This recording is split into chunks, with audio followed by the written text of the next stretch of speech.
G'day everyone and welcome to day 60 of my Get Fit journey.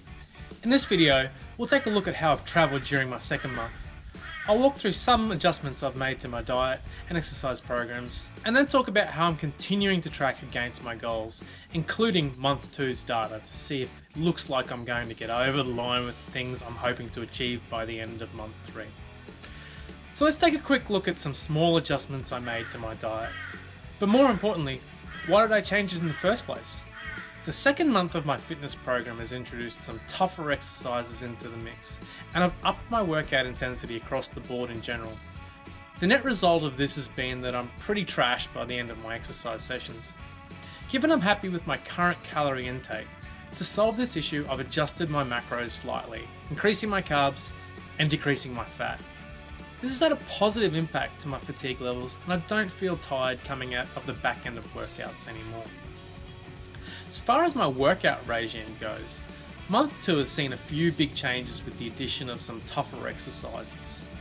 I've introduced some explosive routines for push-ups, squats and lunges, and these have proven to be quite a bit more challenging than I initially expected.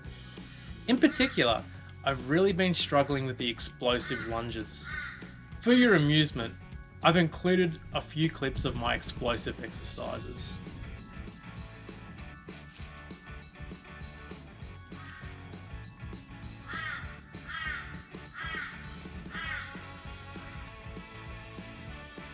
I've also added diamond push-ups into my rotation. For those who don't know, they're basically a push-up with your hands touching and making a diamond. These are pretty rough too, and I had to go back to using my knees for my diamond push-ups for a few weeks as I got used to doing them. And finally, I've decided to move away from resistance band pull-ups and switch to just doing negative pull-ups instead. My pull-up journey still hasn't garnered any results, so I'm changing it up a little to see if negative pull-ups will be more effective at improving my ability to perform even a single pull-up. Let's move on to my month 2 measurements, photos and goal progress. I'm going to change it up this time around and use some line graphs to display the information. First up is my weight. Early on in month 2, I ran into a little bit of a plateau, but that's just how weight loss goes. I didn't make any changes to my diet or exercise, and a week later I started to drop weight again.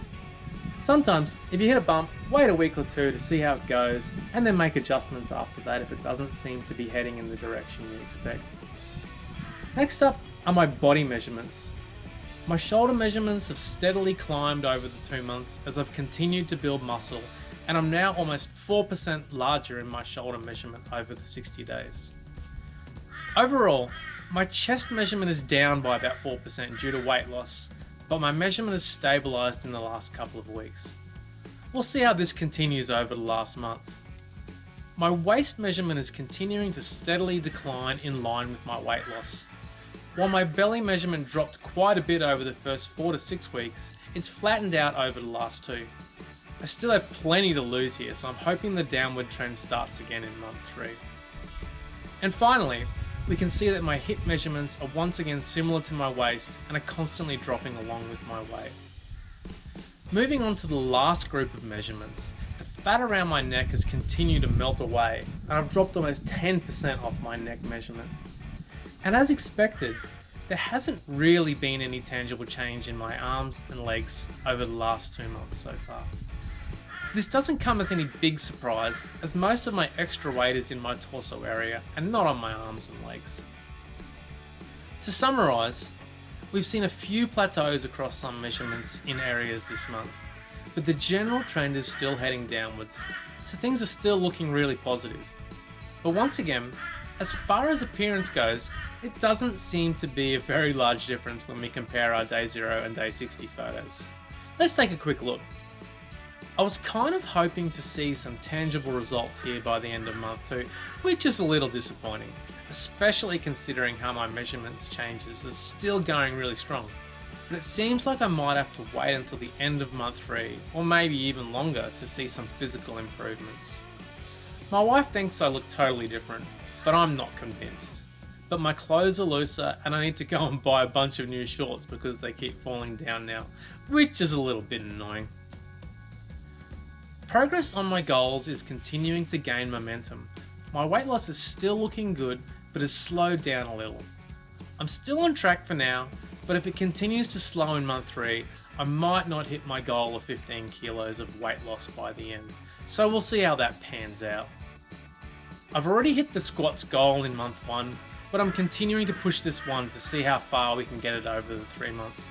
And so far I've seen an increase of over 200% on this one, and I'm up to 58 squats now.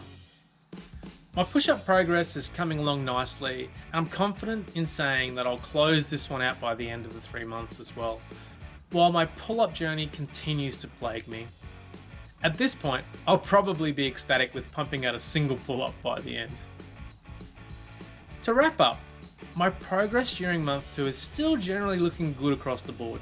Sure, there's been a few bumps along the road with some of the results, but that's to be expected at times, and I'm generally still heading in the right direction.